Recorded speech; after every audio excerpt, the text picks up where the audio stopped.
খুজিছো মই আকৌ কৈছো যে সংবাদমেলৰ বিষয়টো হল যোৱা 20 ফেব্ৰুৱাৰী তাৰিখে অসম বিধানসভাত মুখ্যমন্ত্ৰী হিমন্ত বিশ্ব শৰ্মাই আমাৰ পৰিয়াল সম্পৰ্কে দুটা বিতৰ্কিত কথা কৈছিলে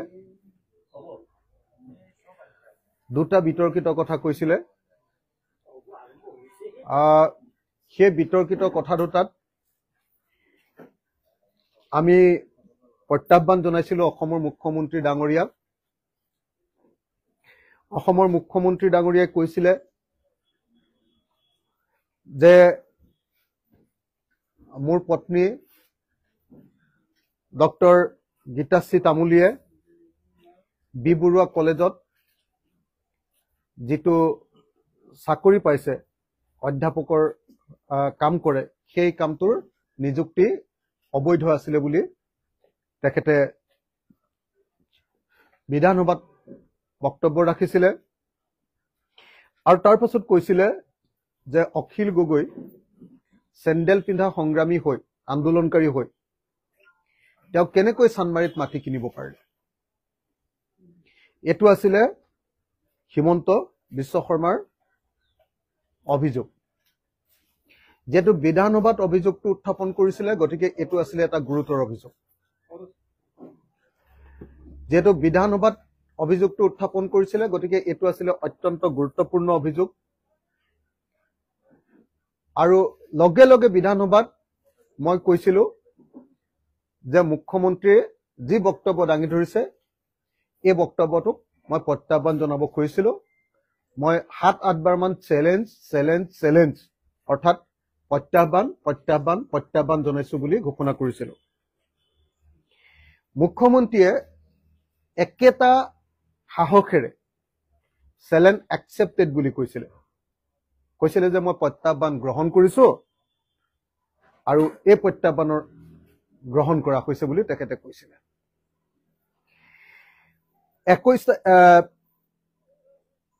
21 ফেব্ৰুৱাৰী তাৰিখৰ দিনা মোৰ পত্নী আৰু বি বৰুৱা কলেজৰ সহযোগী অধ্যাপক ডক্টৰ গীতাশ্ৰী তামুলীয়ে উচ্চ শিক্ষা সঞ্চালকালয়ৰ জৰিয়তে উচ্চ শিক্ষা সঞ্চালক ডাইৰেক্টৰ অফ হায়াৰ এডুকেশ্যনৰ জৰিয়তে অসমৰ মুখ্যমন্ত্ৰীলৈ এখন চিঠি দিছিলে কৈছিলে যে আমি বিষয়টোৰ ওপৰত তদন্ত বিচাৰো আৰু সেই তদন্তত যি ফলাফল আহিব সেই শাস্তিটো আমি গ্ৰহণ কৰিব খোজো আৰু যেহেতু সন্মানীয় মুখ্যমন্ত্ৰী এজনে এই অভিযোগ আনিছে তদন্ত শেষ নকৰালৈকে গীতাশ্ৰী তামুলীয়ে অনুৰোধ কৰিছিলে যে তেখেতক কামৰ পৰা আঁতৰাই ৰাখিব লাগে এটো আছিল গীতাশ্ৰী তামুলীৰ পিনৰ পৰা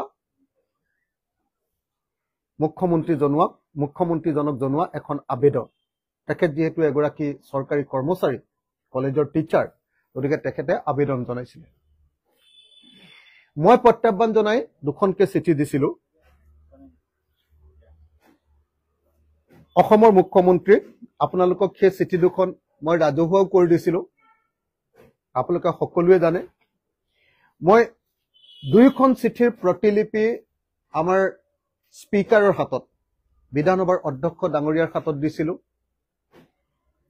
আৰু মুখ্যমন্ত্ৰীৰ চিঠি মই ব্যক্তিগতভাৱে মোৰ হোৱাটছএপৰ পৰা পঠিয়াই দিছিলো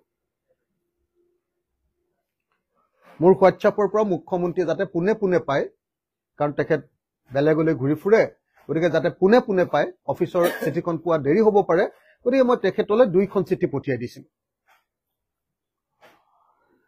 তো এই দুইখন চিঠি পঠিয়াই দিয়াৰ পাছত আমি অপেক্ষা কৰি ৰৈ আছিলো যেতিয়া আমাৰ ওপৰত তদন্ত হ'ব অসমৰ মুখ্যমন্ত্ৰী ডাঙৰীয়াই যেহেতু আমাৰ প্ৰত্যাহ্বান গ্ৰহণ কৰিছে আৰু বিধানসভাত সকলোৰে লোকচক্ষুৰ সন্মুখত যেহেতু প্ৰত্যাহ্বান গ্ৰহণ কৰিছে গতিকে আমি ৰৈ আছিলো দুটা বিষয়ৰ কাৰণে যে এতিয়া মুখ্যমন্ত্ৰীয়ে তদন্ত ঘোষণা কৰিব তদন্তকাৰী দল বি বৰুৱা কলেজ আৰু আমাৰ ঘৰলৈ আহিব বি বৰুৱা কলেজত গৈ তদন্তত সঁচাকে নিযুক্তি কেলেংকাৰী যি হৈছে তাৰ নথিপত্ৰ বিচাৰিব আৰু আমাৰ শ্ৰীমতীও গীতাশ্ৰী তামুলীৰো মানে আপোনাৰ সাক্ষ্য গ্ৰহণ কৰিব। আৰু মই বিশেষভাৱে সাজু হৈ আছিলো যে তেখেতে কৈছিলে যে চানমাৰী নিজৰাপাৰৰ ঘৰ, নিজৰাপাৰ শব্দটো কোৱা নাছিলে বা মইহে কৈছো বাৰু, চানমাৰীৰ ঘৰটো কেনেকৈ কিনিলো। আজি সেই একেই চানমাৰীটো ঘৰতে আমি সংবাদ মেলা আয়োজন কৰিছো। আপোনালোকে নিজেও আমাৰ ঘৰটো সদায় দেখিয়ে থাকে, ইয়ালৈ আহিয়ে থাকে আপোনালোক।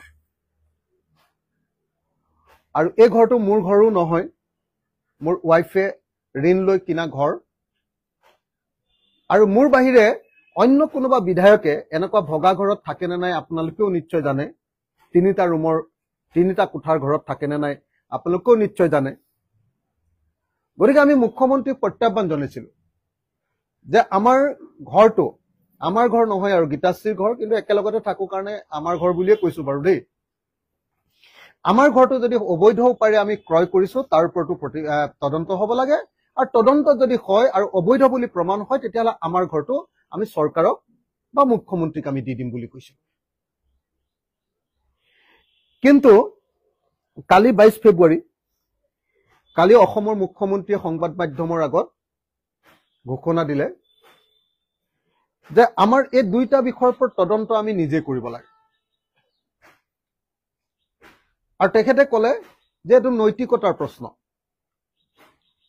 ক'লে যে কোনোবাই ছচিয়েল মিডিয়াত লিখিছে যে আমাৰ পত্নীতকৈ বেছি নম্বৰ পোৱা মহিলা আছিলে, ছচিয়েল মিডিয়াৰ সেই পোষ্ট চাই আমি নিজে নিজে চাকৰিটোৰ পৰা পদত্যাগ কৰি দিব লাগে। নৈতিকতাৰ প্ৰশ্ন মানে সেইটোৱে চাগে তেখেতে বুজাব খুজিছে। আমি আকৌ খুব কনফিডেণ্ট যে মোৰ পত্নী, আচলতে মোৰ পত্নী বুলি কৈ থকাটো বৰ অপমানজনক, কাৰণ অসমৰ মানুহে বৌদ্ধিক সমাজে মোতকৈ বহুত আগতে গীতাশ্ৰী তামুলীক চিনি পায়। তেখেত নিজা ধৰণে অসমত চিনাকি থকা এগৰাকী মহিলা। আৰু সেইকাৰণে মুখ্যমন্ত্ৰীৰ এই বক্তব্যবিলাক অকল গীতাশ্ৰী তামুলীৰ প্ৰতি অপমান নহয়, এইটো সমগ্ৰ মহিলা সমাজৰ প্ৰতি অপমান আছিলে কাৰণে আমি চেলেঞ্জটো দিছিলো। আৰু অসমৰ ঐতিহ্যমণ্ডিত বি বৰুৱা কলেজখনৰ প্ৰতি অপমান আছিলে, অসমৰ শিক্ষা জগতখনৰ প্ৰতি অপমান আছিলে, আৰু অসমৰ কলেজ শিক্ষকসকলৰ প্ৰতি অপমান আছিলে। সেইকাৰণে আমি এই প্ৰত্যাহ্বান জনাইছিলো যে তদন্ত হওক আৰু দুধ কা দুধ পানী কা পানী ওলাই যাওক। যদি আমি কেলেংকাৰী কৰি, আমি যদি 2 নম্বৰী কৰি সঁচাকে যদি চাকৰিটো লৈছো, তেতিয়াহ'লে নিশ্চিতভাৱে আমাৰ চাকৰিটো যাব লাগে। আমাৰ মানে মোৰ চাকৰি নহয়, গীতাশ্ৰী তামুলীৰ চাকৰিটো যাব লাগে, মোৰ ৱাইফৰ চাকৰিটো যাব লাগে। আৰু যোৱাই নহয়, মই ভাবিম যে যদি 2 নম্বৰী কৰি চাকৰিটো লৈছে তেতিয়াহ'লে গীতাশ্ৰী তামুলীও জেলত থাকিব লাগে। আৰু যিসকলে চাকৰিটো দিছিলে তেখেতসকলৰ ওপৰতো ব্যৱস্থা তেতিয়া হ'ব লাগে, যদিহে কেলেংকাৰী কৰি দিছিলে। মই আপোনালোকক এতিয়া কওঁ যে চাকৰিটো এতিয়া অসমৰ মুখ্যমন্ত্ৰীয়ে গোটেইটো ধুঁৱলি কুঁৱলি কৰিব খুজিছে। কৈছে যে ফেচবুকত কোনোবাই লিখিছে, গতিকে নৈতিকতাৰ খাতিৰত আমি পদত্যাগ কৰিব লাগে। মই আপোনালোকক জনাব খোজো যে যিটো চাকৰি গীতাশ্ৰী তামুলীয়ে পাইছিলে সেই চাকৰিটো ইণ্টাৰভিউ বৰ্ডত কোন আছিলে, নামকেইটা শুনিলেই আপোনালোকে গম পাব যে সেই চাকৰি 2 নম্বৰী কৰি দিব পৰা চাকৰি হয় নে নহয়। সেই ইণ্টাৰভিউ বৰ্ডত আছিলে 4জন মানুহ। এজন হ'ল তাবুৰাম টাইট ডাঙৰীয়া, তেখেত বি বৰুৱা কলেজৰ তেতিয়া জিবিৰ গভৰ্ণিং বডিৰ প্ৰেচিডেণ্ট আছিলে। আৰু তাবুৰাম টাইট ডাঙৰীয়াৰ বিষয়ে চাগে মই আপোনালোকক কোৱাৰ কোনো প্ৰয়োজন নাই। অসমৰ সমাজ জীৱনে যিবিলাক পণ্ডিত মানুহক জন্ম দিছে, সৰ্বজন শ্ৰদ্ধেয় যিসকলক পণ্ডিতৰ জন্ম দিছে, তাৰ ভিতৰত তাবুৰাম টাইট ডাঙৰীয়া এজন অন্যতম ব্যক্তি। তাবুৰাম টাইট ডাঙৰীয়াৰ সততা আৰু নৈতিকতাৰ ওপৰত আজিলৈকে আঙুলি টোৱাব পৰা অসমত কোনোবা মানুহ জন্ম হৈছে বুলি আমি নাভাবো। তাবুৰাম টাইট ডাঙৰীয়া মিচিম নগজাগৰণৰ খনিকৰ বুলি কোৱা হয়। তেখেতে মিচিং ফোক টেলছৰ ওপৰত কেনেকুৱা কাম কৰিছে আপোনালোকে সকলোৱে নিশ্চয় জানে। তেখেত কটন কলেজৰ অধ্যাপক আছিলে। তেখেতে পাছ কৰি আহিছিলে ইউনিভাৰ্চিটি অফ লণ্ডনৰ পৰা। তেখেত এবিলাকৰ ডাইৰেক্টৰ আছিলে। এবিলাক মানে আপোনালোকে সকলোৱে জানে, আনন্দৰাম বৰুৱা যেটো আমাৰ গৱেষণা প্ৰতিষ্ঠান তাৰ ডাইৰেক্টৰ আছিলে। হায়াৰ এডুকেশ্যনৰ তেখেত ডাইৰেক্টৰ আছিলে আৰু হায়াৰ এডুকেশ্যনৰ বোধহয় আটাইতকৈ সন্মানীয় ডাইৰেক্টৰ বিলাকৰ ভিতৰত এজন আছিলে, যাৰ গাত কেতিয়াও কেলেংকাৰীৰ দাগ লগা নাছিলে। আৰু তেখেতে অসমীয়া, মিচিং আৰু ইংৰাজী এই মাল্টিলেংগুৱেজ ডিক্সনেৰী তৈয়াৰ কৰি অসমৰ সাহিত্য জগতলৈ বিশাল অৱদান আগবঢ়াই গৈছে। দ্বিতীয়জন সদস্য আছিলে বিশ্বেশ্বৰ হাজৰিকা ডাঙৰীয়া, পণ্ডিত। বিশ্বেশ্বৰ হাজৰিকা ডাঙৰীয়া খুব ইণ্টাৰেষ্টিংলি সৰু পথাৰৰ মানুহ আৰু অসমৰ অৰিজিনেল থিংকাৰ বিলাকৰ ভিতৰত এজন। বিশ্বেশ্বৰ হাজৰিকা সৰু পথাৰৰ পৰা আহিছিলে। ঘৰ আমাৰ ভূপেন হাজৰিকা ডাঙৰীয়াৰ ঘৰৰ কাষতে। তেখেতে অসমীয়া ভাষাৰ উৎপত্তিৰ ওপৰত original development of Assamese language তাৰ ওপৰত তেখেতে অৰিজিনেল থিয়ৰী বুলিয়ে ক'ব পাৰি, অৰিজিনেল বিশ্লেষণ এনালিচিছ তেখেতে আগবঢ়াইছিলে। অসমীয়া ভাষা কিয় এটা ইণ্ডিপেণ্ডেণ্ট ভাষা, এই ভাষা আন কোনো ভাষাৰ পৰা উদ্ভৱ হোৱা নাই, সেই অৰিজিনেলিটি আৰু তাৰ ডেভেলপমেণ্টৰ ওপৰত অৰিজিনেল কাম কৰা এজন পণ্ডিত আছিলে, সৰ্বজন শ্ৰদ্ধেয় পণ্ডিত আছিলে বিশ্বেশ্বৰ হাজৰিকা ডাঙৰীয়া। তেখেতৰ চৰ্যাপতৰ ওপৰত যি ইণ্টাৰপ্ৰিটেশ্যন আছিলে সেইটো অকল অসমৰ কাৰণে নহয়, গোটেই ভাৰতবৰ্ষৰ কাৰণে অৰিজিনেল ইণ্টাৰপ্ৰিটেশ্যন বা অৰিজিনেল থিংকিং আছিলে চৰ্যাপদৰ ওপৰত। বিশ্বেশ্বৰ হাজৰিকা অসমৰে এজন অত্যন্ত ডাঙৰ পণ্ডিত আৰু সৰু পথাৰৰ পৰা ওলাই অহা ইতিহাসৰ আটাইতকৈ ডাঙৰ পণ্ডিতজন। অসমীয়া সাহিত্যৰ বুৰঞ্জীৰ প্ৰথম খণ্ডটো তেখেতে সম্পাদনা কৰিছিলে, এবিলাকৰ পৰা ওলাইছিল। বাণীকান্ত কাকতিৰ থেচিছখন যিখনে প্ৰমাণ কৰিছিলে যে বাংলা ভাষা নহয়, বাংলা ভাষাৰ পৰা উদ্ভৱ হোৱা নাই, অসমীয়া ভাষাৰ পৰা উদ্ভৱ হৈছে। আছামিজ ইটছ ফৰ্মেশ্যন এণ্ড ডেভেলপমেণ্টৰ অসমীয়া অনুবাদ কৰিছিলে বিশ্বেশ্বৰ হাজৰিকা ডাঙৰীয়া। বিশ্বেশ্বৰ হাজৰিকা ডাঙৰীয়া অসমৰ আটাইতকৈ ডাঙৰ পণ্ডিত বিলাকৰ ভিতৰত এজন ডাঙৰ পণ্ডিত। আৰু আজিলৈকে আমি শুনা নাই যে বিশ্বেশ্বৰ হাজৰিকা ডাঙৰীয়াৰ সততা আৰু নৈতিকতাৰ ওপৰত কোনোবাই প্ৰশ্ন উত্থাপন কৰিব খুজিছে বা পাৰিছে, এইটো আমি শুনা নাই। গতিকে দুজন মই বৰ্ডৰ সন্মানীয় সদস্যৰ কথা আপোনালোকক কৈ দিলো। এজন আছিলে তাবুৰাম তাইত ডাঙৰীয়া, আনজন হ'ল বিশ্বেশ্বৰ হাজৰিকা ডাঙৰীয়া। তৃতীয় গৰাকী আছিলে ডক্টৰ গোলোকেশ্বৰ গোস্বামী, গুৱাহাটী বিশ্ববিদ্যালয়ৰ MIL বিভাগৰ হেড। আৰু চতুৰ্থ গৰাকী আছিলে ডক্টৰ লীলাৱতী বৰা শইকীয়া বাইদেউ, তেখেত আছিলে অসমীয়া বিভাগৰ গুৱাহাটী বিশ্ববিদ্যালয়ৰ হেড, মুৰব্বী অধ্যাপক।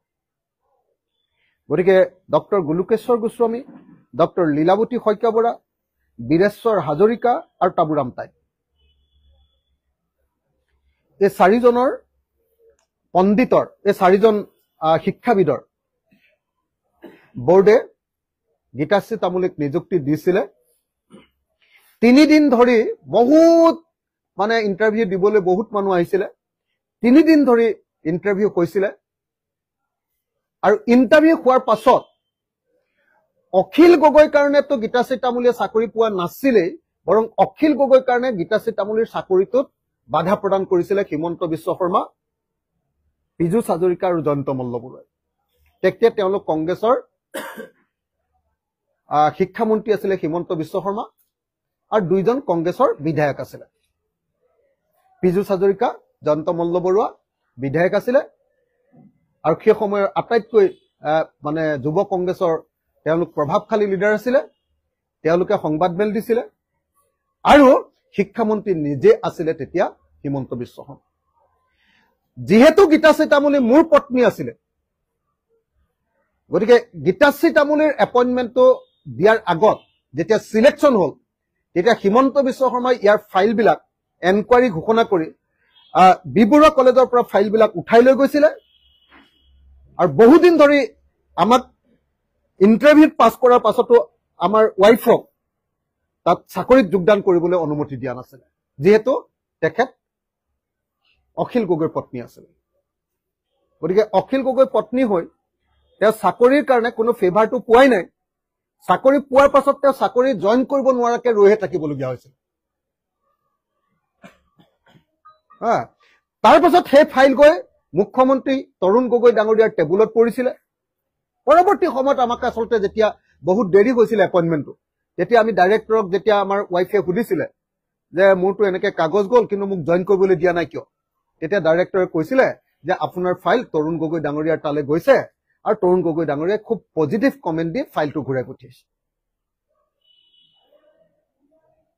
গতিকে মই আপোনালোকক এই কাহিনীটো কোৱাৰ পাছত এতিয়া আপোনালোকে নিজে কওক যে কোন নৈতিকতাৰ পিনৰ পৰা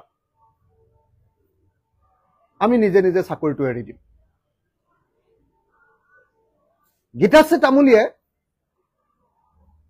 বিশ্বাস কৰে যে তেওঁ কাৰোক ইনফ্লুৱেঞ্চ নকৰাকে তেওঁৰ নিজৰ যোগ্যতা দক্ষতা আৰু পাণ্ডিত্যৰ গুণেৰে এই পোষ্টত তেখেতে জয়েন কৰিব পাৰিছে আৰু বহু যিমান আপোনাৰ কেণ্ডিডেট আছিলে সেই কেণ্ডিডেট বিলাকৰ 3 দিনীয়া ইন্টাৰভিউৰ পাছত তেওঁ এই পদটো লাভ কৰিছিলে গতিকে গীতাশ্ৰী তামুলীয়ে বিশ্বাস কৰে যে তেওঁ খুব সততাৰে এই চাকৰিটো পাইছে আৰু সেই কাৰণে আমাৰ কাৰণে এটো কোনো পধ্যে নৈতিকতাৰ প্ৰশ্ন নাই বৰং আমাক এনেকৈ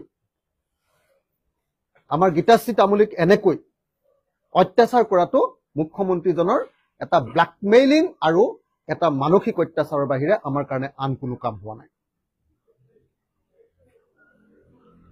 অসমৰ মুখ্যমন্ত্ৰী এজনে অসমৰ এগৰাকী মহিলাক তেওঁৰ প্ৰতিজন এমএলএ হোৱাৰ কাৰণে আৰু বিৰোধী পক্ষৰ এমএলএ হোৱাৰ কাৰণে গীতাশ্ৰী তামুলীক এনেকৈ ব্ল্যাকমেইল কৰিছে গীতাশ্ৰী তামুলীক এনেকৈ মানসিকভাৱে অত্যাচাৰ কৰিছে আৰু মানসিকভাৱে অত্যাচাৰ কৰি এতিয়া আকৌ উল্টাই তেখেতে নিজে কৈছে যে নৈতিকতাৰ খাতিৰত গীতাশ্ৰী তামুলীয়ে চাকৰিটো এৰি দিব লাগে গতিকে নৈতিকতাৰ সংজ্ঞা এবাৰ অসমৰ মুখ্যমন্ত্ৰীয়ে নিজে দি দিলে ভাল হয় দ্বিতীয়তে অসমৰ মুখ্যমন্ত্ৰীয়ে কৈছে যে তদন্ত তেখেতে নকৰে চৰকাৰে নকৰে তদন্ত আমি নিজে নিজৰ তদন্ত কৰিব লাগে এই টেকনিকটো আমাৰ নাই মানে নিজে নিজৰ তদন্ত কৰাৰ টেকনিকটো আমাৰ নাই মানে কেনেকে নিজে নিজৰ তদন্ত কৰিব লাগে সেই সম্পৰ্কে কোনো মেথডলজি আমি নাজানো মানে বোধহয় হিমন্ত বিশ্ব শৰ্মাই নিজে নিজৰ তদন্তৰ মেথডলজি জানে কাৰণ তেওঁ টাডা গোচৰৰ যেটো কেছ আছিল আপোনালোকে সকলোৱে জানে যে আমাৰ ঘৰৰ ওচৰতে এক্সটৰশনৰ কাৰণে যেটো ধৰা পৰিছিল তেওঁ পইচা তুলিবলৈ আহি আলফাৰ নামত পইচা তুলিছিল ধৰা পৰি তেওঁ যেটো মাৰ খাইছিল হেতু তেওঁ নিজে নিজৰ তদন্তটো কৰাৰ কাৰণেহে থানাৰ পৰা চাৰ্জশিটখিনি নাইকিয়া হৈ গৈছিল আৰু কোৰ্টৰ পৰা তেখেতৰ চাৰ্জশিটখিনি নাইকিয়া হৈ কেছটোৱে লাপত্তা হৈ গৈছিল গতিকে নিজে নিজৰ কেনেকে তদন্ত কৰিব পাৰি সেই তদন্তৰ টেকনিকটো আমি নাজানো হিমন্ত বিশ্ব শৰ্মাই জানে আমাক হিমন্ত বিশ্ব শৰ্মাই যদি শিকাই দিয়ে আৰু সেইটো যদি নৈতিকতাৰ প্ৰশ্নৰ পৰা শুদ্ধ বুলি ভাবো তেতিয়া হলে আমি সেইটো নিজে নিজৰ তদন্তটো কৰি চাব পাৰো আৰু মুখ্যমন্ত্ৰীৰ ওপৰত যেতিয়া অভিযোগ উঠিছিল যে উজান বজাৰত মানৱেন্দ্ৰ শৰ্মা ডাঙৰীয়াক হত্যা কৰিছে তেখেতে সেইটো গোচৰত তেখেতে জেল খাইছিল আৰু সেই জেল খোৱা যেটো গোচৰ সেই জেল খোৱা গোচৰটোত গোটেই আপোনাৰ চাৰ্জশিট কোৰ্টৰ পৰা আৰু থানাৰ পৰা নাইকিয়া কৰি দিছিল হিমন্ত বিশ্ব শৰ্মাই নিজে অৰ্থাৎ তেখেতে নিজে নিজৰ গোচৰ তদন্ত কৰি গোচৰৰ কাগজ পত্ৰবিলাককে তেওঁ নাইকিয়া কৰি দিছিল এটা তেনেকুৱা ধৰণৰ কিবা যদি নৈতিকভাৱে এনেকুৱা ধৰণৰ খুব সবল কিবা যদি পদ্ধতি তেখেতে আমাক দেখুৱাই দিব পাৰে, তেতিয়াহ'লে আমি তেনেকুৱা তদন্তটো কৰি চাব পাৰো, নিজে নিজৰ তদন্ত। আৰু এটা নিজে নিজৰ তদন্ত তেখেতক কৰা দেখিছো, সেইটো হ'ল তেখেতে কি কয়, এইটো এই চিট ফাণ্ডটো সাৰদা কেলেংকাৰী তেখেতৰ নামটো ওলোৱাৰ পাছত তেখেতে ৰাজসাক্ষী হৈ গ'ল। জানেনে ৰাজসাক্ষী মানে কি বস্তু? এইটো বৰ ভয়ংকৰ বস্তু। ৰাজসাক্ষী মানে হয় মই এই কেলেংকাৰীটোত জড়িত হয়, মই জানো, মোক আপোনালোকে জেলত নিদিব, মই কথাবিলাক কৈ দিম, চব কথাবিলাক সাক্ষী হৈ। এইটো হ'ল ৰাজসাক্ষী। গতিকে হিমন্ত বিশ্ব শৰ্মাই নিজে কৈছে যে মই সাৰদা কেলেংকাৰীত জড়িত হৈ থকাটো হয়। এটি লিগেলি প্ৰুভড। সেইকাৰণে তেওঁ জেলত নোযোৱাকে, সাৰদা কেলেংকাৰীৰ পৰা বহুত মানুহ জেলত গ'ল, কিন্তু তেওঁ জেলত নোযোৱাকে এতিয়ালৈকে আছে। তেনেকুৱা ধৰণৰ নিজে নিজৰ তদন্ত কৰা কিবা কৌশল যদি আমাক শিকাই দিব পাৰে আৰু নৈতিকভাৱে সেইটো ঠিকে আছে বুলি ভাবিলে আমি সেইটো তদন্ত কৰি চাব পাৰো। উত্তৰ কাছাৰৰ 1000 কোটি টকাৰ কেলেংকাৰী, লুই বাজাৰ কেলেংকাৰী, এইবিলাক কেলেংকাৰীটো হিমন্ত বিশ্ব শৰ্মাই নিজে নিজৰ তদন্ত কৰি নিজকে যিধৰণে চাৰ্টিফিকেট দি আছে, সেই কৌশলটো আমি এতিয়ালৈকে আয়ত্ত কৰা নাই। সেই কৌশলটো আয়ত্ত কৰিবলৈ মনো নাই, ইমান ভাল নৈতিকতা আমাৰ নাইও। গতিকে অসমৰ মুখ্যমন্ত্ৰী ডাঙৰীয়াক আমি অনুৰোধ জনাইছো যে প্ৰভু, আপোনাৰ কথা এতিয়া অসমত শেষ কথা, আপোনাৰ কথা এতিয়া আইন অসমত। গতিকে আপুনি যিহেতু ৰজা, আমি সকলোবিলাক প্ৰজা, প্ৰভু আমাক নৈতিকতা কি বস্তু এবাৰ শিকাই দিয়ক। প্ৰভু আপুনি নিজে নিজক কেনেকে তদন্ত কৰিব পাৰি আপুনি এবাৰ শিকাই দিয়ক, কাৰণ আপুনি কোৱা কথাটোৱে এতিয়া ভগৱানৰ বেদবাক্য, ভগৱানৰ বাক্য, আৰু আপুনি কোৱা কথাটোৱে এতিয়া ৰজাৰ বাক্য। আমি প্ৰজাবিলাকে চবে মানিবলৈ বাধ্য, কাৰণ আমি এখন হিটলাৰৰ দেশত বসবাস কৰিছো।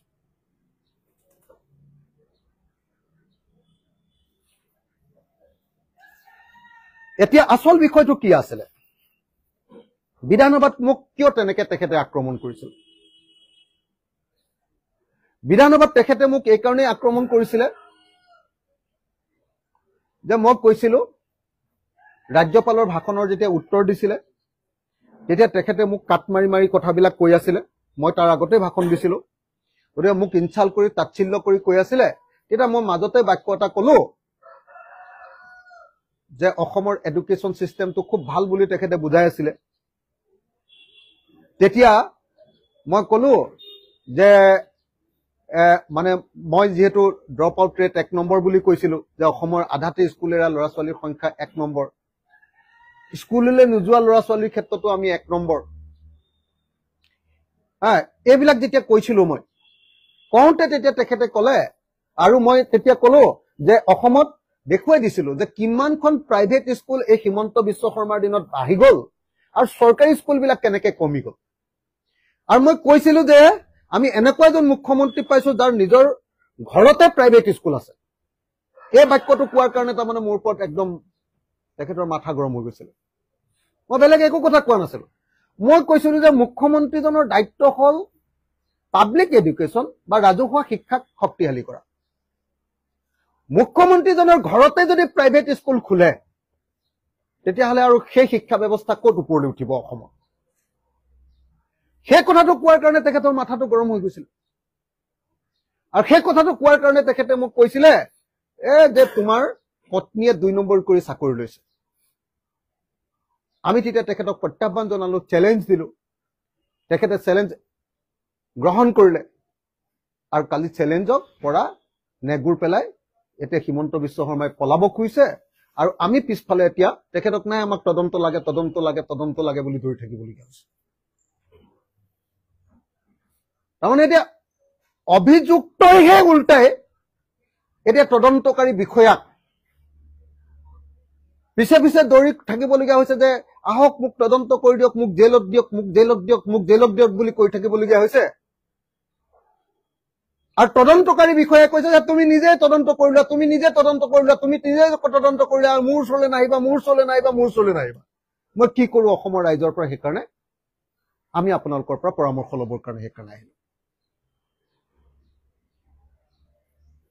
চাওকচোন ইমান বৰ্মতা দেখুৱালে।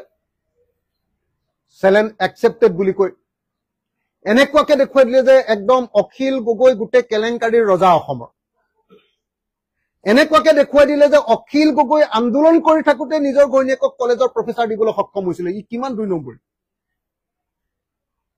আৰু মই কলো যে আপুনি প্ৰত্যাহ্বান গ্ৰহণ কৰক যদি এনেকে 2 নম্বৰী কৰি চাকৰি দিছো পত্নীয়ে যদি 2 নম্বৰী কৰি ইলিগেল এপইন্টমেন্ট পাইছে তেতিয়া হলে পত্নীৰ চাকৰিটো আপুনি খাই দিয়ক আৰু আমি জেলত যাবলৈ হাজু তেতিয়া কৈছে এই তদন্ত নকৰো তোমালোকে নিজে তদন্ত কৰিবা কোটে মোৰ কক আপোনালোকে নিজে কক ইয়াকে কৈ চাগে হাতমালা বকুমতে পাতালা লুকাম ৰে আমাৰ অৱস্থা এইটো আৰে যদি তুমি তদন্ত কৰিবলৈ সাহস নকৰা তেতিয়া হলে এগৰাকী নাৰীক এনেকৈ তুমি কিয় অত্যাচাৰ কৰিলা মানসিকভাৱে এখন কলেজত বি বৰুৱা নিচিনা উত্তৰ পূৰ্বাঞ্চলৰ ভিতৰতে আটাইতকৈ বেছিকে গ্ৰেড পোৱা এখন কলেজক তুমি কিয় বদনামি কৰিছা তাবুৰাম টাইডৰ নিচিনা মানুহ বিশেশ্বৰ হাজৰিকা ডাঙৰীয়াৰ নিচিনা মানুহ ডক্টৰ গুলুকেশ্বৰ গোস্বামীৰ নিচিনা মানুহ আৰু ডক্টৰ লীলাৱতী বৰা শইকীয়া নিচিনাৰ মানুহক তুমি কিয় এনেকুৱা অপমান কৰিছা আৰু তোমাৰ শিক্ষামন্ত্ৰীত্বৰ দিনত এই ঘটনা ঘটিছিল যদি তুমি জানিছিলে তেখেতে কৈছে যে মই তেতিয়া শিক্ষামন্ত্ৰী আছিলো মই তেতিয়া জানিছিলো যদি তুমি জানি শুনি তোমাৰ শিক্ষামন্ত্ৰীত্বৰ দিনত এনেকুৱা কেলেংকাৰী কৰিবলৈ দিছিলা তেতিয়া হলে তো শিক্ষামন্ত্ৰী হিচাপে তুমি পদত্যাগ কৰিব লাগে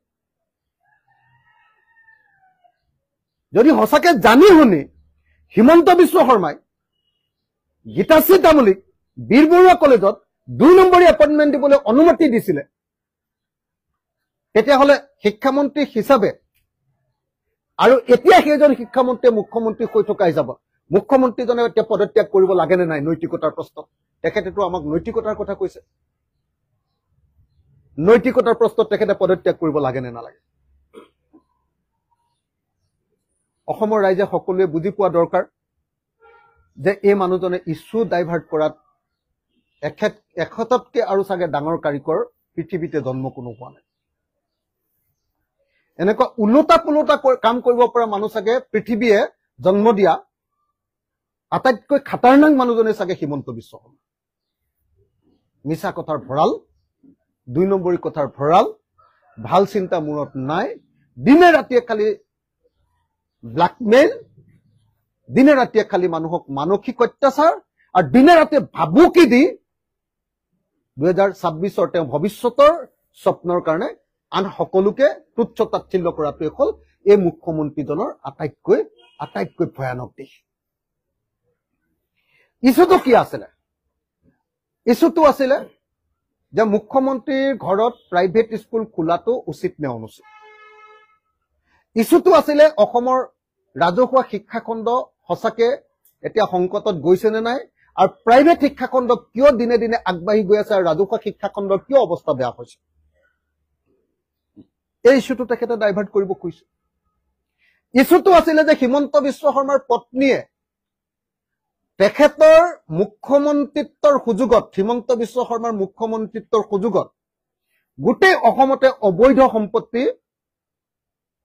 অবৈধ সম্পত্তি গোটাই আছে আৰু যেতিয়াই তেখেতৰ পত্নীৰ কথাটো ওলাই তেতিয়া আনৰ পত্নীবিলাকৰ কথা কৈ মিছা কথা কৈ তেখেতে ইছুটো বেলেগ ফালে নিবৰ কাৰণে সদায় চেষ্টা কৰা দেখি নৈতিকতা তেতিয়া ওলালেহেঁতেন যেতিয়া হিমন্ত বিশ্ব শৰ্মাই ক'লেহেঁতেন যে আপুনি মোৰ পত্নীৰ 2 নম্বৰী কৰা বুলি কৈছে মই মোৰ পত্নীয়ে 2 নম্বৰী কৰি কিবা সম্পত্তি হেৰি কৰিছে নেকি তাৰ ওপৰত আজি তদন্ত ঘোষণা কৰিলো এটোহে নৈতিকতা থকা মানুহৰ কথা অসমৰ সকলো মানুহে জানে যে হিমন্ত বিশ্ব শৰ্মাই নিজৰ পত্নীৰ নামত গোটেই অসমত ইমান অগাধ সম্পত্তি কৰিছে যে হয় সম্পত্তিৰ হিচাপ চাগে আজিৰ দিনটোত হিমন্ত বিশ্ব শৰ্মাৰো মনত নাই আৰু তেওঁৰ পত্নীৰো চাগে মনত নাই যিমান সম্পত্তি কৰিছে মইতো এতিয়ালৈকে সেই ইছ্যুজ বিলাকত সোমোৱাই নাই যিদিনা সোমামতো সেইদিনাতো এতিয়াতো তেওঁ পলাইছে অখিল গগৈ পত্নীৰ হেৰিয়াৰ তদন্ত নকৰো বুলি পলাইছে তুমি নিজে নিজৰ তদন্ত কৰি লোৱা বুলি ভয়তে পলাইহে গৈছে এতিয়া তদন্ত নকৰি যিদিনা মই তেওঁৰ পত্নী আৰু তেওঁৰ পৰিয়ালৰ সম্পত্তিৰ প্ৰশ্নলৈ যাম তেতিয়াতো তেওঁ গাঁত খান্দি সোমাই থাকিব লাগিব অসমৰ মানুহৰ সন্মুখত মুখ উলিয়াব নোৱাৰিব এতিয়ালৈকে যোৱাই নাই হেতুলে কেলে যোৱা নাই সঁচা সঁচি কথা ক'বলৈ গ'লে কোনোবাই যদি কয় তেতিয়াহ'লে মই সঁচা সঁচি কথাটো কওঁ যে শিৱসাগৰৰ উন্নয়নত বাধা হ'ব বুলিয়ে মই আজিকালি অলপ ঢিলা ঢিলিকে কথা কৈ থাকো এই সমষ্টিটোত মোক জিকাইছে যদি মোক মুখ্যমন্ত্ৰীৰ লগত 24 ঘণ্টাই কাজিয়া কৰি থাকো একো কাম কৰি নিদিও সেইকাৰণে মই এতিয়ালৈকে টানকে মোৰ লগত সব ডকুমেণ্ট আছে ফাইল আছে বনাই থৈ দিছো ৰেডি হৈ আছো খালি কিন্তু এইকাৰণে কৰা নাই যে শিৱসাগৰৰ কাম কেইটামান যদি কৰাই ল'ব নোৱাৰো মোক জেলৰ পৰা যে জিকাইছে শিৱসাগৰবাসীয়ে মোক অভিশাপ দিব সেইকাৰণে মই কেতিয়াবা কেতিয়াবা বৰ ঠাণ্ডাকে থাকো কিন্তু মানুহটো উগ্ৰ আপোনালোকে জানে খং উঠে যদি চ্যালেঞ্জ লয় তেতিয়াহ'লে মুখ্যমন্ত্ৰীক মই চ্যালেঞ্জ দিছো যে আমাৰ যিমান হা সম্পত্তি আছে এইবিলাক তেখেতে প্ৰমাণ কৰি দিয়ক আৰু তেখেতৰ যিমান হা সম্পত্তি আছে এইবিলাকো আমি প্ৰমাণ কৰি দিম এটা চ্যালেঞ্জ মুখ্যমন্ত্ৰীয়ে লওক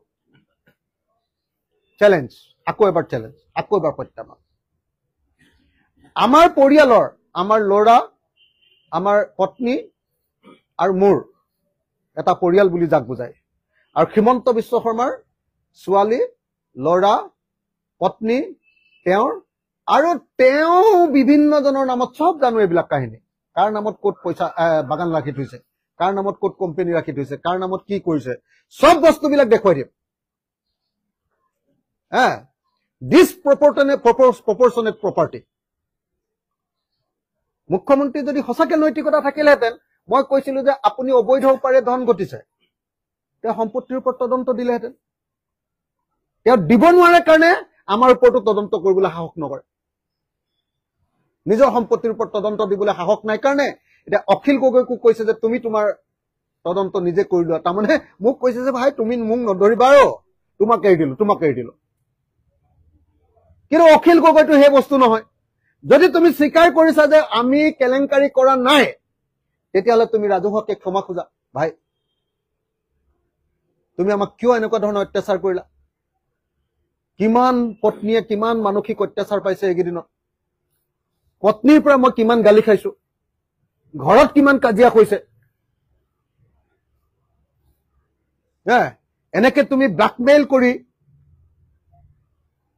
মানুহক অত্যাচাৰ কৰি বিৰোধী পক্ষক তুমি যদি ঠাণ্ডা কৰিম বুলি ভাবিছা এটা বেলেগৰ ক্ষেত্ৰত কৰিব পাৰিবা অখিল গগৈৰ ক্ষেত্ৰত নহব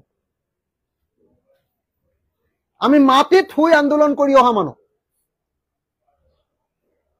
কেঁচা ঘৰৰ মাটিত শুই মানুহৰ ঘৰত একেলগতে কাপোৰ নথকাকে ঠাণ্ডা তেনেকে কপি কপি দুখীয়া মানুহৰ ঘৰত একেলগে শুই আন্দোলন কৰি আহি এডোখৰলৈ আহিছো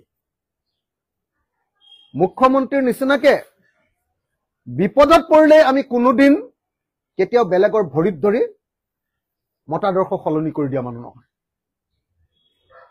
মুখ্যমন্ত্ৰীয়েতো মোক এনআইএ লগাইছে মুখ্যমন্ত্ৰীয়েতো মোক কি দিছে এইটো এনএছএ লগাইছে নেশ্যনেল চিকিউৰিটি এক্টৰ অধীনত বিচাৰ নকৰাকে সমাজ জেলত ৰাখিছে সৰ্বানন্দ সোণোৱাল আৰু এই মুখ্যমন্ত্ৰীজনে মোৰ ওপৰত এনআইএ লগাইছে পৃথিৱীৰ আটাইতকৈ ডাঙৰ সন্ত্ৰাসবাদীবিলাকৰ ওপৰত লগোৱা সংস্থাটো লগাই দিছে এনআইএ তাৰপিছত হিমন্ত বিশ্ব শৰ্মাই যেতিয়াই তেওঁৰ কেলেংকাৰী ওলালে তেতিয়া তেওঁ আপোনালোকক সকলোৱে জানে প্ৰথমতে হিতেশ্বৰ শইকীয়াৰ ভৰিত ধৰি তেওঁ কংগ্ৰেছী হ'ল আছুৰ পৰা গৈ তাৰপিছত কংগ্ৰেছত যেতিয়া তেওঁ বহুত কেলেংকাৰী ওলাই গ'ল তেতিয়া তেওঁ ফটকে বাগৰ মাৰি আকৌ নৰেন্দ্ৰ মোদীৰ ভৰিত ধৰি দিলে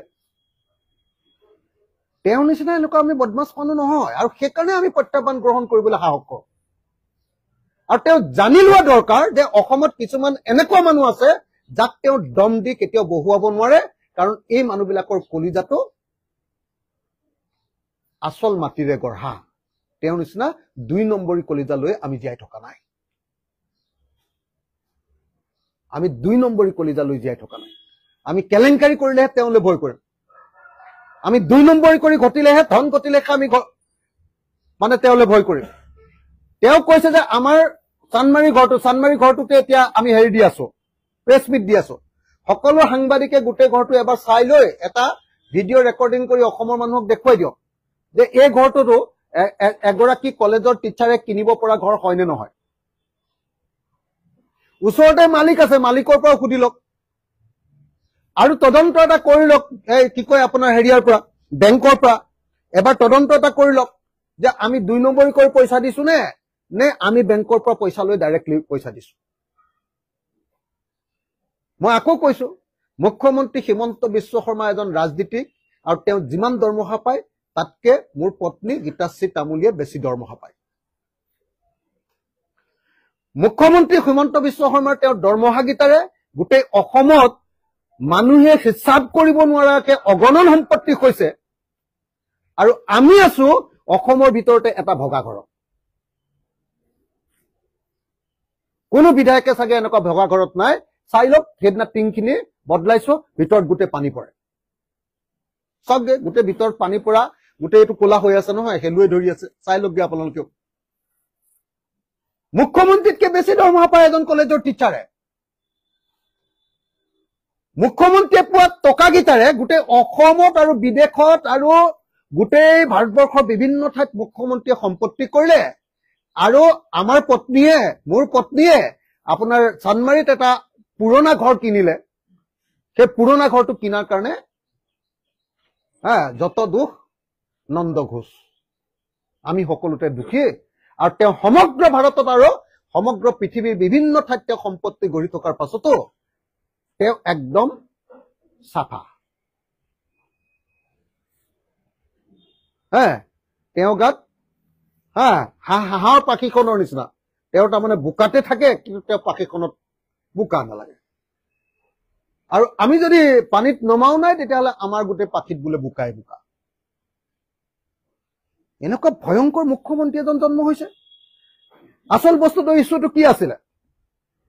আচল ইছ্যুটো আছিলে, মই সাংবাদিকসকলক জনাব খোজো যে APSCৰ যিখন প্ৰতিবেদন আহিছিলে, সেই প্ৰতিবেদনখন কাৰ্যকৰী হ'বনে নাই। যিহেতু হিমন্ত বিশ্ব শৰ্মাই নিজে দিয়া কেণ্ডিডেট তাত আছে, গতিকে APSCৰ 2013 আৰু 2014 চনৰ যিবিলাক অবৈধ উপায়েৰে চাকৰি লোৱা মানুহ আছিলে, সেইবিলাকৰ চাকৰিটো তেওঁক খেদিবলৈ সাহস কৰিব নোৱাৰে।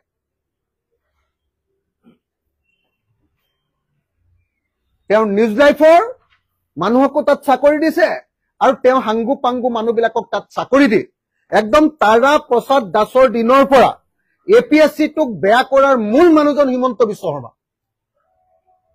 তাৰা প্ৰসাদ দাসেও যদি 2 নম্বৰী কৰিব পাৰিছিলে হিমন্ত বিশ্ব শৰ্মাৰ পৃষ্ঠপোষকতাত, ৰাকেশ পালেও যদি 2 নম্বৰী কৰিব পাৰিছিলে হিমন্ত বিশ্ব শৰ্মাৰ পৃষ্ঠপোষকতাত। কিন্তু মই এটা কথা ঠিক, যদিও এলায়েন্সত আছো যে এই কেলেংকাৰীত যে তৰুণ গগৈ ডাঙৰীয়াও কেতিয়াও হেৰি নহয়, কি বুলি কয়, ধোৱা তুলসীৰ পাত নহয়, সেই কথাটোও কৈ দিছো দেই, মিছা কথা আমি নকওঁ। তৰুণ গগৈ ডাঙৰীয়াও এই কেলেংকাৰীত আছিলে আৰু হিমন্ত বিশ্ব শৰ্মাও আছিলে। সকলোৱে জানে যে হিমন্ত বিশ্ব শৰ্মাৰ 2জন ভায়েকে 2 নম্বৰী কৰি চাকৰি পাইছে বুলি গোটেই পৃথিৱীৰ মানুহে বুবু বাবা। গোটেই পৃথিৱীৰ মানুহে জানে বুবু বাবা যে হিমন্ত বিশ্ব শৰ্মাৰ পত্নীয়ে য'তেই মাটি দেখে তাতে কিনি পেলায়। সেইটো মাজুলীয়ে হওক বা সেইটো গুৱাহাটীয়ে হওক, মাটি দেখিলে ৰ'ব নোৱাৰে। এইটো চবেই জানে, এইটো মানে সকলোৱে জানে। আটাইতকৈ বেয়া লাগিছে, তেওঁ এটা পুৰণি কেলেংকাৰী তেওঁ নিজে আকৌ গাই দিছে। আপোনালোকৰ নিশ্চয় মনত আছে যে মই এখন সংবাদমেল পাতিছিলো, সংবাদমেল পাতি কৈছিলো, তেতিয়া হিমন্ত বিশ্ব শৰ্মাৰ মানে কেলেংকাৰীবিলাক ধৰি আছিলো। সেই সময়তে আকৌ আমাৰ ৱাইফে চাকৰি পাইছে দেই। যি সময়ত মই হিমন্ত বিশ্ব শৰ্মাক তেনেকে ধৰি আছিলো, সেই সময়ত নিজৰ যোগ্যতাৰ বলত যেতিয়া বি বৰুৱা কলেজত চাকৰি পাইছে, সেই চাকৰিটো ৰখাই দিছিলে হিমন্ত বিশ্ব শৰ্মাই। পিছত লিগেল কাৰণে নোৱাৰিলে, কাৰণ তাবুৰাম টাইডৰ নিচিনা মানুহ আছে, বিশেশ্বৰ হাজৰিকাৰ নিচিনা মানুহ আছে, ক'ত হিমন্ত বিশ্ব শৰ্মাই পাত্তা পাব।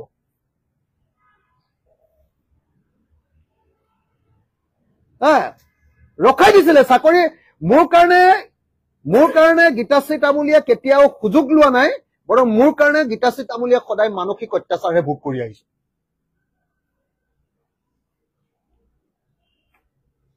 মোৰ কাৰণে গীতাশ্ৰী তামুলীৰ সুবিধা হোৱা নাই, সদায় মোৰ কাৰণে, মই জেলত যোৱাৰ কাৰণে গীতাশ্ৰী তামুলীয়ে সদায় মোক সেৱাহে কৰি থাকিবলগীয়া হৈছে। নহলে তাই ইয়াতকে আৰু বহুত বেছি স্কলাৰলি কাম কৰিব পাৰিলেহেঁতেন।